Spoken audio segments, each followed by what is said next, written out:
Vamos lá, começar a gravação aqui. Bom, galera, então, eu sou o IAT Koyama, né, instrutor de armamento e tiro Koyama. Bom, o que acontece? Eu vou dar um breve currículo aqui, né, meu. Sou instrutor de armamento e tiro, né, pela Escola das Armas. Fiz o curso há alguns anos atrás. Também me formei em pós-graduação, né, eu sou especialista em balística forense e de combate pela Verbo Jurídico, né. E também, né, referente à matéria que eu vou lecionar agora, né, eu também tenho formação em balística de combate pelo perito Eduardo Barros, né, fiz alguns cursos com ele, acho que uns dois ou três. Em relação a armas de fogo, eu também tenho diversos outros, vamos falar assim, passagens em curso, né, de Home Defense, do Thiago Almeida, do Bene Barbosa, operação de pistola, revólver, carabina, espingarda, do Maurício Vilela, um grande instrutor aqui de Brasília, né, um dos instrutores mais antigos de Brasília, formou praticamente todos os atiradores de Brasília, né? Se não todos, boa parte. Instrutor muito antigo, né? Aqui. A Tactical Combat, eu fiz o combate veicular, com pistola, combate velado, né? Diversos lowlight também, tive uma parte de lowlight com a Tactical Combat, né? Com grande lira, ótimo policial. Né? E com o Thiago Almeida, o nosso campeão brasileiro também de PSC, um ótimo atirador, também youtuber, né? Eu tive vários cursos com ele. O Home Defense em si, né, o combate velado com pistola, entre outros cursos também de básica, principalmente na área do tiro esportivo. Né. Do tiro esportivo também, o Wagner Brum, um ótimo atleta de alto nível brasileiro. Né. Wagner Brum, o militar da aeronáutica, inclusive, ou aeronáutica marinha, salvo engano. Espingarda para IPSC, também tive pistola, né, com o Thiago Almeida para IPSC, a carabina tática com o Lira da Tactical Combat, reação à violência urbana com o pessoal da TESP, né, o pessoal da, acho que é a Polícia Federal, o Rômulo e o Brandão, né, ótimos policiais também, um pouco de parte de legislação, né, com o Fabrício Rebelo, alguns cursos online que eu fiz com ele, APH com o APH Cobra, o Boson lá da Bahia, né, excelente instrutor, fiz alguns, sei lá, acho que uns 5 cursos com ele. Também ajudei a dar alguns cursos, né, fui um auxiliar, então é uma coisa que eu gosto muito, o APH, né, que é o atendimento de primeiros pré-hospitalar, né, em relação a armas de fogo. E também um curso básico, né, do Clube de Tiro SEAC, o primeiro clube que eu fui associado em Brasília, de segurança com arma de fogo, e também tem outras coisas aqui referente a combate, como combate com lâmina, né, do Richard Clark, do Valdevir Júnior, retenção contra retenção do Charneski, ou grande Charneski, né, cara, eu fiz alguns cursos com ele. Eu também ajudei a ministrar uns 2 ou 3 cursos com o Agogê, que é o instrutor do Charneski, né, o João Neto, ótimo instrutor também. Alguns cursos de armeria, com a Visão Cursos, e também a segurança patrimonial, que foi o meu primeiro curso, né, que eu fiz com arma de fogo, faz muitos anos, né, antes de eu saber da existência de clubes de tiro, etc. Enfim, tô devagando.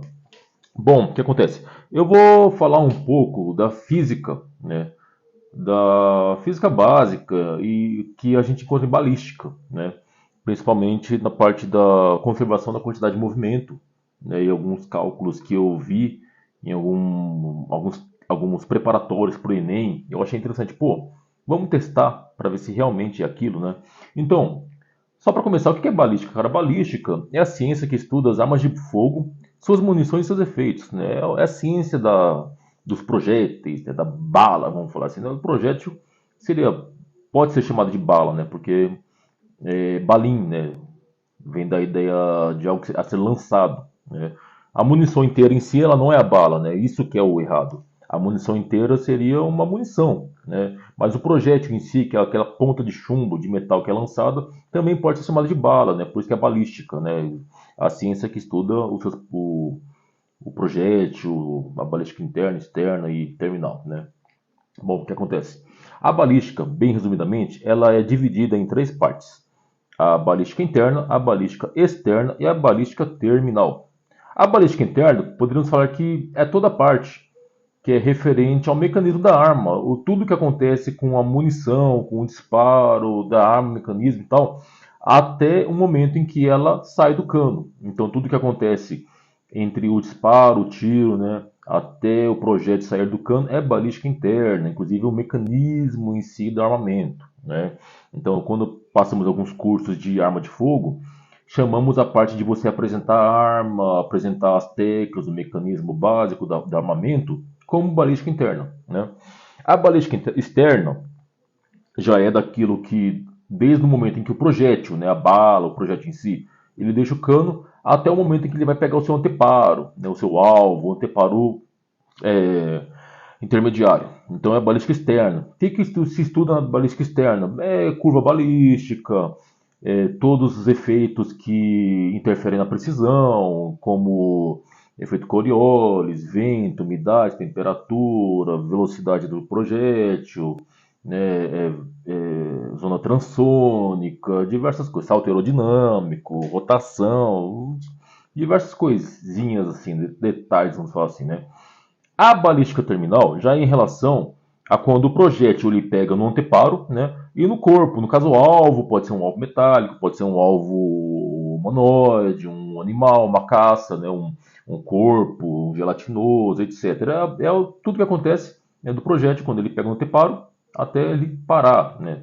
Tanto anteparos secundários, né, o intermediários, quanto o alvo em si, né? O que acontece? A primeira parte eu vou pegar duas partes em relação à balística, que é a interna e a terminal, para referenciar sobre a física, né, da quantidade de movimento. O primeiro, eu queria passar essa parte desse vídeo aqui em relação à quantidade de recuo que o armamento tem, né? Seria a parte da balística interna e vamos olhar, né, o que Hollywood, né, vamos falar assim, é um mito, geralmente fala, ou às vezes fala sobre o recuo, ou então às vezes o medo que alguns operadores têm, né, do recuo do armamento, que é o recuo, o coice, o tranco, né, aquilo que a arma vai pular quando você dá o disparo, né.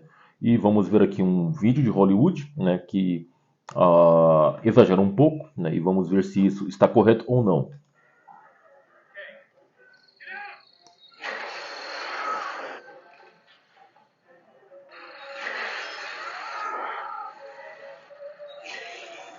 De canhão, né, vamos falar assim.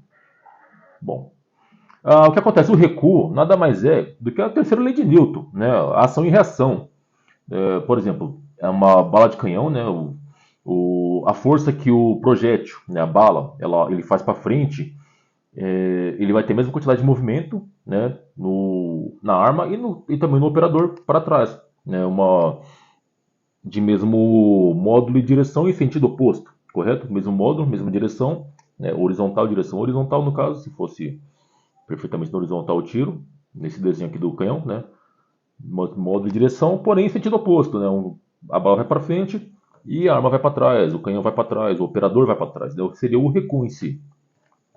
E, cara, como é que a gente calcula isso? Bom, é claro que desconsiderando, né, um sistema hipotético de zero atrito, né, sem atrito, desconsiderando o atrito, e também perdas de energia em relação a calor, som, etc. Para calcular esse recuo, a gente usa basicamente a quantidade de movimento, né? O que é essa quantidade de movimento? É basicamente a massa multiplicada pela velocidade. A massa em quilogramas, né? Basicamente usamos a priori quilogramas, e a velocidade em metros por segundo, né? Então o que acontece? Se fizermos um cálculozinho muito básico, seria a massa do projétil multiplicada pela velocidade do projétil vai ser igual à massa da pessoa, né, que a gente vai achar no cálculo, multiplicado pela. Opa! Não, a massa da pessoa que a gente vai saber, né, multiplicada pela velocidade da pessoa, claro, menos 1, né, porque é negativo, em sentido oposto. Rearranjando esses cálculos, nós temos que a velocidade da pessoa, que é o que a gente busca, vai ser igual à massa do projétil multiplicado pela velocidade do projétil dividido pela massa da pessoa. Ou seja, quanto mais pesada a pessoa, menos recuo ela vai sentir, menos velocidade que ela vai ser jogada para trás, né? E quanto maior a massa do projétil ou a velocidade do projétil, maior vai ser o recuo, né? Então vamos ver o que acontece. Fizemos como um objeto de teste aquele que vos fala, né? Seria o que no caso? Utilizamos um cadeirante, no caso, né? Que seria, entre aspas, um sistema de menor atrito. Temos uma massa conhecida, que seria de 100 kg de peso corporal com 15 kg de cadeira de rodas, né? Temos então um sistema de menor atrito e fizemos alguns testes empíricos no clube de tiro. Sabemos também a velocidade e a massa do projétil, né? Primeira coisa que vamos usar, usamos primeiro como base um calibre, vamos falar assim, mais popularmente conhecido, que é o 38 SPL, ponto .38 SPL, também conhecido vulgarmente como 38, né? Um nome bastante, vamos falar assim, imponente, né? Bastante empoderado. Pelo princípio da conservação da quantidade de movimento, né, temos uma massa do projétil de 158 grains. O que é esses grains? Os grains é uma unidade de medida que usamos para pesos pequenos. É muito usado em joalheria, né, e também usamos na parte de balística de armas, porque o projétil ele é muito leve, né? Então o que acontece? 158 grains, que seria o peso do projétil do 38, ele dá 0,010238 kg, né, tendo uma velocidade de boca de cano, medida do armamento, de 230 metros por segundo. Atirador, com massa de 115 grains, né, o cadeirante com cadeira de rodas. Né, então, a mesma equação de sempre, né, o peso, temos aqui o peso do projétil multiplicado pela sua velocidade em metros por segundo, dividido pela massa do operador. E daria, teoricamente, uma velocidade negativa de 0,02047,6 metros por segundo. Seria o que poderíamos falar que é 2 centímetros, né? Então um recuo de 2 centímetros, desconsiderando atrito. Temos aqui então o vídeo da prova real, né? O teste empírico. Lembrando que a cadeira está sem freio, né? Tá sem freio. Vamos ver se o Poema se desloca. Vamos lá. Isso aqui? Praticamente nada. O meu maior movimento, na verdade, foi quando eu movi o braço, né? A cadeira está destravada, então tem pouco atrito. É claro que o chão é meio rugoso, né? Mas se fosse algum, vamos falar assim, se fosse algum recuo considerável, obviamente a cadeira iria se mover. Lembrando que esse aqui é o 38, né? Bom, o próximo equipamento é uma pistola 9mm. Outro calibre que eu usei por ser muito popular, né, até na cultura e na vida real também. Porque o 9mm ele é o calibre, simplesmente o calibre mais utilizado para pistolas no mundo inteiro. Porque ele é o calibre de dotação da OTAN, dos países da União. Então é muito utilizado, né, em todo o mundo. 9 por 19mm, também conhecido como 9 Luger, 9 Parabellum, são todos sinônimos da mesma arma, né? O que acontece? Do mesmo calibre. A massa do projétil do 9mm, ele tem 124 grains. Ele é mais leve que o 38. Porém, uma velocidade maior, de 338 metros por segundo. Verificamos aqui, então, mais ou menos um acréscimo de 100 metros por segundo. Tivemos um decréscimo de massa de projétil, né? Ele é um projétil mais leve um pouco, porém mais rápido. Mantendo o peso do operador, o mesmo cálculo de sempre. E temos aqui uma velocidade teórica de recuo sem atrito de 2,3 centímetros. Né? Então, com o 38 tivemos 2 centímetros e agora 2,3 centímetros, um pouco a mais. Mas será que vai ser o suficiente agora para fazer o objeto de estudo conseguir se mover? Será tão forte assim?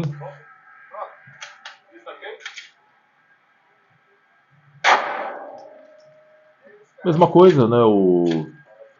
A maior movimentação do sistema, na verdade, foi com o próprio movimento dos braços e não do disparo do armamento em si, né? Agora o que acontece? Nós vamos para um bicho um pouquinho mais forte, né? Brincadeira de criança grande, uma calibre 12. Quem joga muito jogo de tiro, né? O Doom, talvez, não sei como é que é hoje, Free Fire, essas coisas assim, né? Counter-Strike. Sabemos que a 12 ela é muito vista em Hollywood e na cultura pop como uma arma devastadora, né? O que acontece? E realmente, das armas de uso comum, né, como eu falo em esporte, em defesa, em operação policial, realmente é uma das que mais tem recuo, né? Aqui também temos alguns apelidos para ela, né? A 12, a escopeta, né? A 12 gauge, ponto 12 gauge, 12 gauge, não é ponto. 12 gauge é outro sistema métrico, enfim. A massa do projétil da calibre 12 já passamos de 42,5 gramas. Ela é tão pesada que não usamos mais o grains para se tratar da calibre 12, já vamos usar gramas, né? Que são 0,04 quilogramas. Subimos uma casa decimal aqui no peso, então realmente é um projétil de muito mais massa. E com velocidade de boca de cano semelhante a 9 milímetros, 380 metros por segundo. Mantendo novamente a massa do atirador, né? Temos aqui o cálculo, e o recuo teórico, sem atrito, já passa para 14 centímetros. Lembrando que antes estávamos em 0,2 centímetros, 0,25 centímetros. Agora temos 14 centímetros. Então, vamos falar assim, de 6 a 7 vezes mais recuo, né, do que uma arma curta, do que uma pistola ou um revólver. E vamos ver se dessa vez o cadeirante vai sair voando.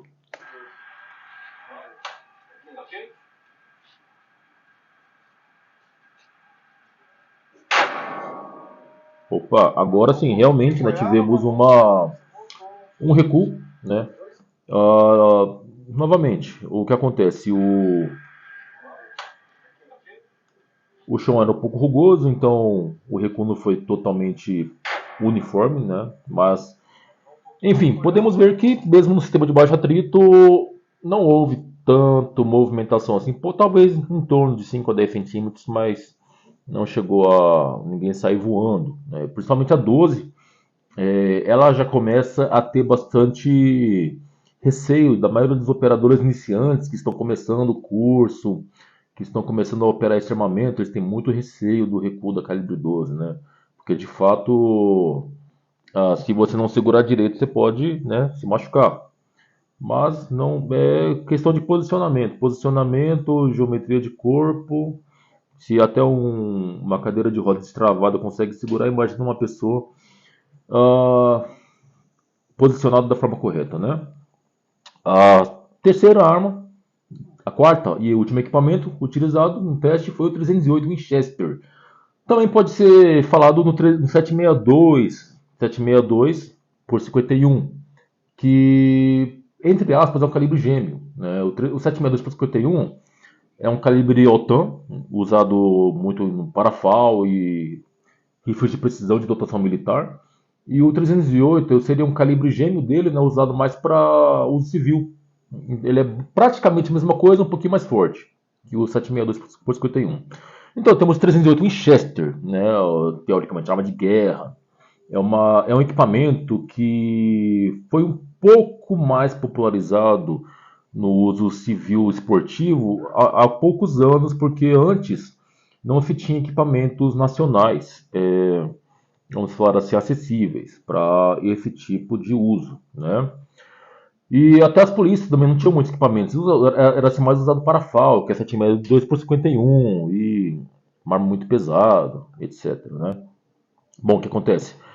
O 7,62 por 51, ele de fato é um fuzil, né? Tem muito barulho porque tem muita pólvora para pouco peso de projétil, o que faz com que ele tenha uma velocidade de boca de cano bem alta, muito alta, né? Então, o projétil ele não é tão pesado assim, são 150 grains, mais ou menos um pouco mais pesado do que o peso de um projétil comum de 38, né? Que é uns 140 grains, pode chegar até 180 grains, o projétil de 38. O de 308, 150 grains, pode também chegar até 180 por aí, né? O projétil, a arma, a munição, né? Em estudo, tem 858 metros por segundo, de fato, muito mais velocidade que um projétil de arma curta, até de uma calibre 12 também, quase o dobro, mais que o dobro na verdade.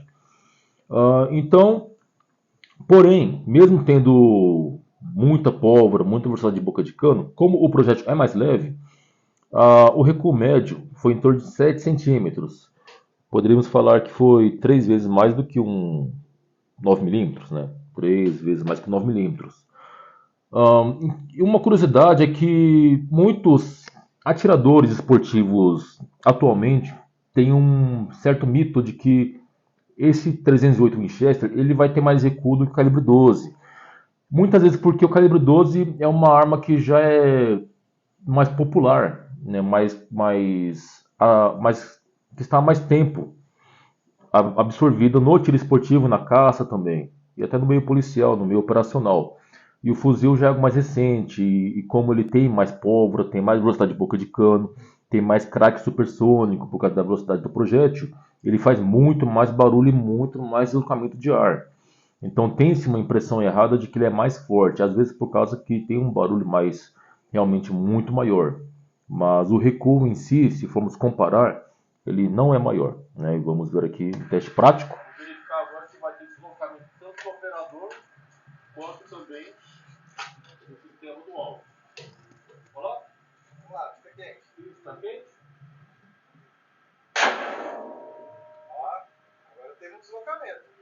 Ainda tá agora.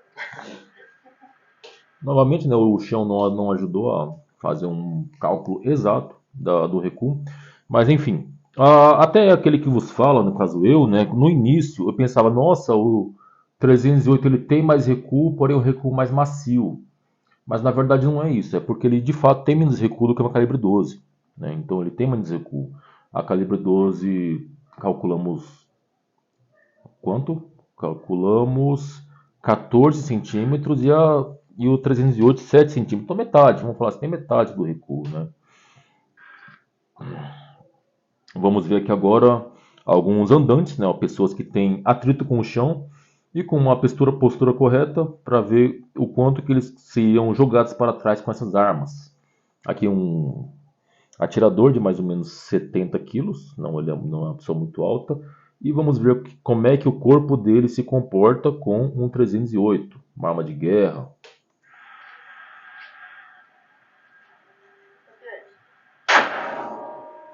Não houve muita movimentação. Opa, aqui de fato há um recuo, né, mas nada que faria a pessoa cair para trás, sair voando, igual muitos operadores iniciantes em treinamento têm esse pensamento, né? Agora, outro operador, ele já tem na base dos seus 100 quilos, mais com uma calibre 12, que tem o dobro de recuo.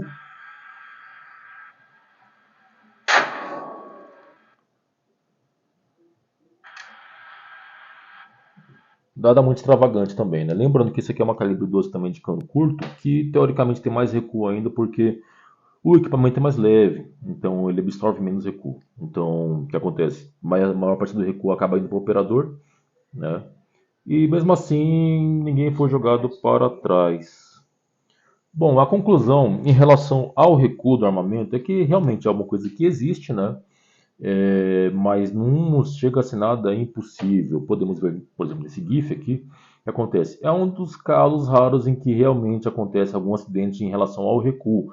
Por quê? O que estamos falando? Aqui já não é uma arma de dotação comum, aqui é uma .500 Smith Wesson, um equipamento mais utilizado para defesa contra ursos polares no Alasca.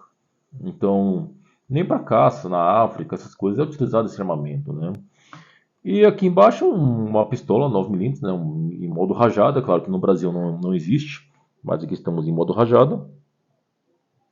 E há um controle tranquilo, né? Vamos passar para a próxima parte aqui.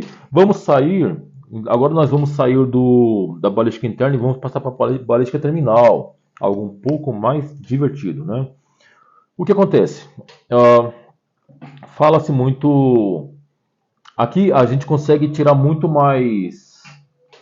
Aqui a gente consegue tirar muito mais referência com Hollywood, porque os jogos de tiro, Hollywood, filmes gostam muito de exagerar no efeito do disparo, na balística terminal no alvo, porque é bonito, né? O cara vai levar um tiro e vai sair voando no jogo, no filme, porque é algo bonito de se ver, né, no filme. Então, e existia até um mito, né, antigamente na área operacional em relação ao poder de parada, a transferência de energia, o knockback power, né, o poder da arma, do calibre de jogar a pessoa para trás, porque ele vai transferir toda essa energia cinética para o corpo, e isso vai fazer com que aquele agressor desmaie devido a interferências hidrostáticas no alvo e tal, né? Vamos ver se isso realmente é algo que poderia acontecer. Spoiler, não acontece. Já temos diversos casos reais, né, de estudos reais de confrontos armados em que verificou-se zero, né, entre aspas, stopping power, né, o knockback power. Isso não existe. Enfim, vamos lá. Uma calibre 12. A pessoa sai voando, né?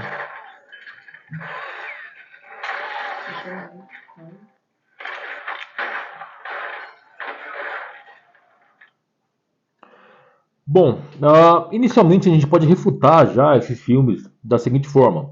Sabemos que pela terceira lei de Newton existe a ação e reação, correto?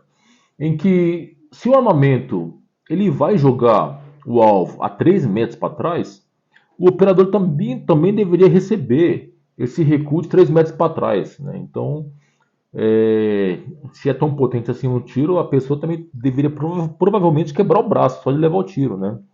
E não é o que acontece. Vamos ver aqui agora. O cálculo, para refutarmos isso, é muito semelhante. Também vamos usar o princípio da conservação da quantidade de movimento. Apenas rearranjando o cálculo da seguinte forma, em que a massa do projétil multiplicada pela velocidade do projétil, ou seja, a quantidade de movimento do tiro, né, ele vai ser igual à velocidade, a quantidade de movimento do projétil mais o alvo. Né? O que acontece? A quantidade de movimento do operador vai ser... Não, a quantidade de movimento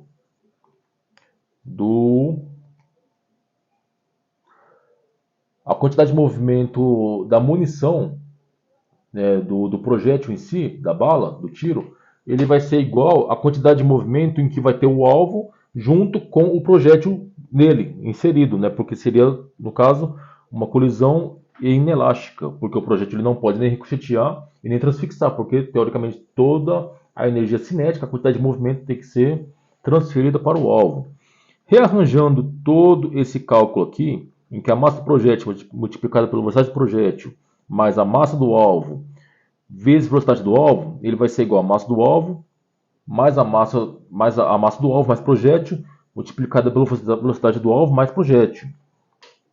Então, rearranjando todo esse cálculo da quantidade de movimento aqui, né, temos que a velocidade do alvo com o projétil, né, ou seja, do sistema final onde recebeu o tiro, ele vai ser igual a massa do projétil que nós temos multiplicada pela velocidade do projétil, que nós também temos, dividido pela massa do alvo mais projétil, que também temos. Temos a massa do projétil e a massa do alvo. Né?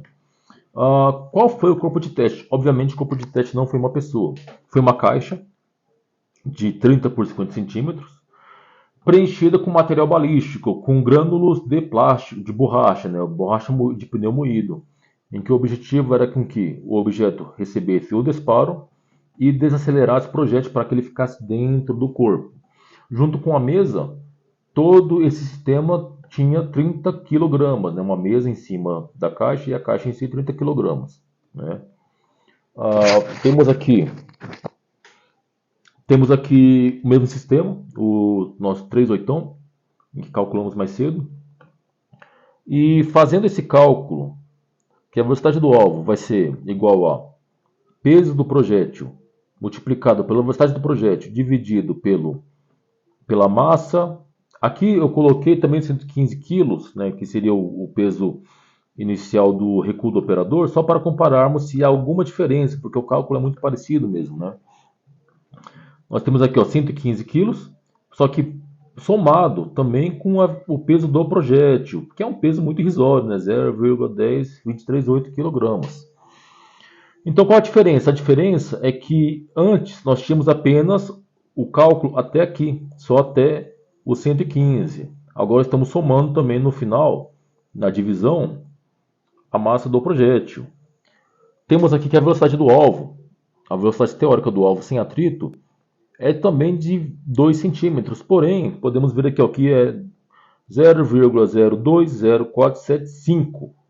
E a velocidade do recuo era de 0,020476, um pouco maior. Por que essa velocidade do alvo ele é inferior? Porque nós tivemos uma maior divisão aqui, né, que é a da massa do projétil inserido.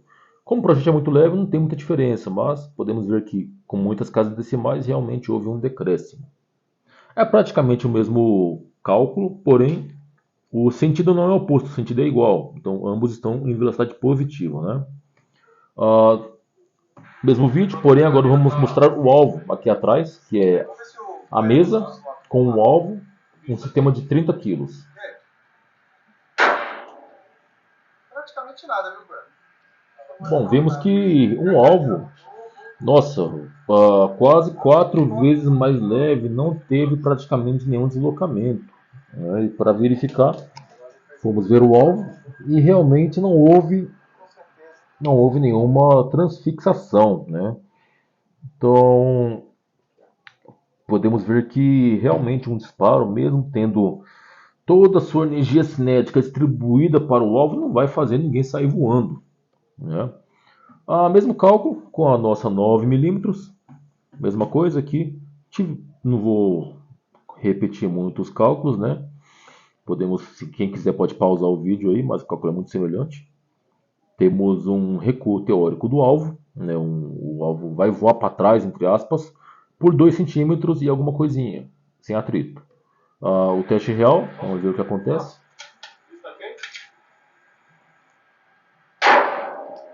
Também quase nada, ele tremeu um pouquinho, né? Lembrando que esse aqui é um alvo muito mais leve, né? Então a divisão que a gente faria por 115 kg, a gente faria por 30 kg, então seria muito menos recuo, né? Isso sem atrito. E mesmo assim, nada aconteceu. Aí falamos, pô, mas será que nenhuma pistola, nenhum revólver consegue fazer isso? Vamos fazer o seguinte, vamos atirar junto, o revólver e a pistola. E fizemos isso, para ver o que acontece. Para ver se dessa vez a gente consegue fazer a caixa sair voando. Vamos dar os dois ao mesmo tempo. Ui, lá ele. A gente vai fazer os tiros ao mesmo tempo. E vamos ver se a gente consegue pelo menos ver algum movimento ali, né? Então, faz o disparo do lado esquerdo, vamos fazer o disparo do lado direito. Entende? E mesmo assim, né? Ninguém saiu voando, nenhuma caixa saiu voando. Podemos ver aqui que realmente, de fato, não houve transfixação. Então, não houve transfixação, toda a quantidade de movimento foi realmente distribuída para esse sistema, né? De mesinha e caixa com 30 quilos, 4 vezes menos peso do que o cálculo, e mesmo assim, ninguém vai sair voando com isso, né? O que acontece agora? Vamos de novo para os cachorros grandes, uma calibre 12. Teoricamente, o alvo vai sair voando por 14 centímetros. 14 centímetros, um pouquinho menos, né, do que o recuo do operador. E de novo, teste prático, vamos ver. Agora tem que sair voando, né? Porque de acordo com o vídeo que a gente viu de Hollywood, não é? De acordo com o vídeo que nós vimos lá de Hollywood, pô, o cara saiu voando 3 metros para trás, levando um tiro de 12. E vamos ver se é verdade. Pô, aquele cara do filme devia ter uns, sei lá, 80 quilos. Aqui temos uma caixa de 30. Se um cara de 80 quilos saiu voando, a caixa então deveria, pô, explodir, cara. Tem que virar migalha, né? É um BFG aí. Vamos ver? Opa. Espera aí.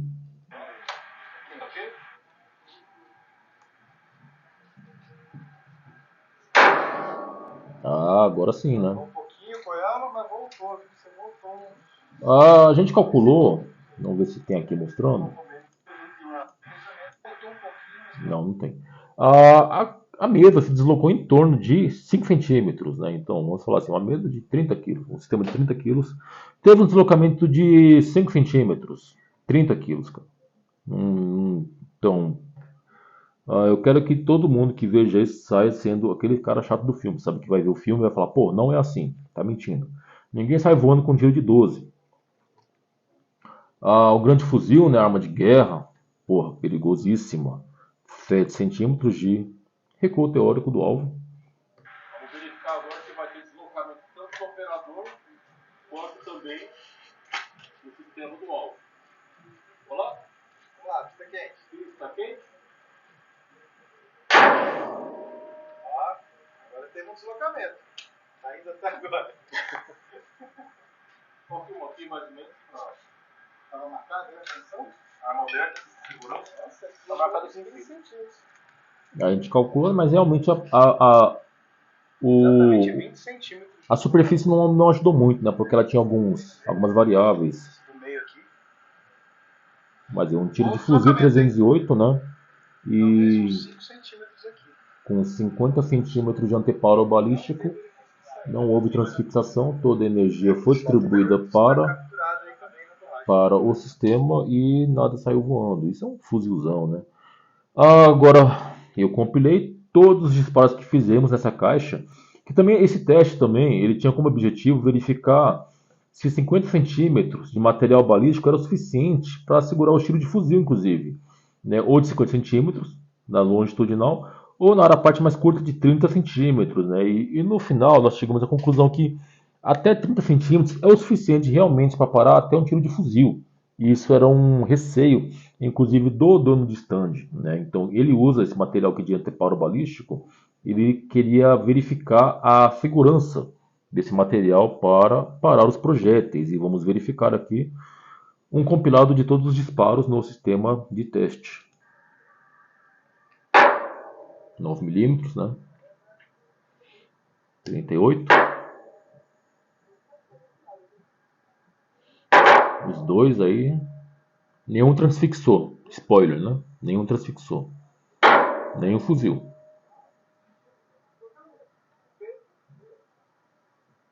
E atiramos várias vezes com vários tipos de munição diferentes. Algumas mais fortes, outras mais fracas. Outras mais perfurantes. Núcleo de aço e nenhuma perfurou. A 12, aqui de fato tem um mais recuo teórico e também real. Mas que mesmo assim não vai fazer ninguém sair voando.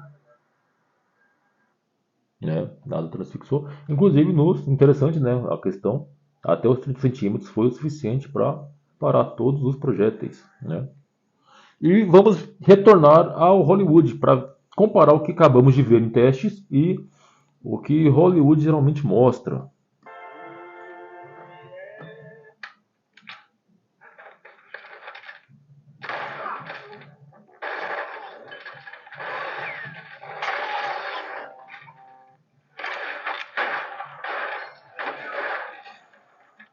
Aí, nós primeiro nós vimos aqui, ó, um tiro de...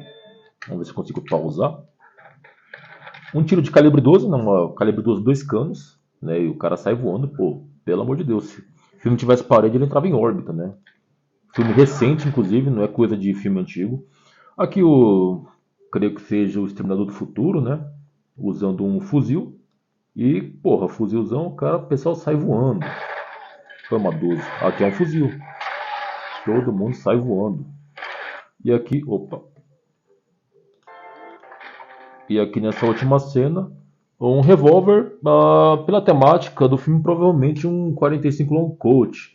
Mas não vai ter muito mais recuo do que uma 9 mm também, né? E, pô, um 38 SPL. E todo mundo sai voando igual, pelo amor de Deus, né? É o raio da morte.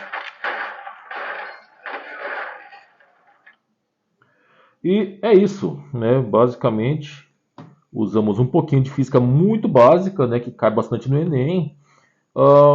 Na balística, né? Tanto na parte forense quanto na parte da balística interna. E eu queria falar então, muito obrigado por assistir esta aulinha.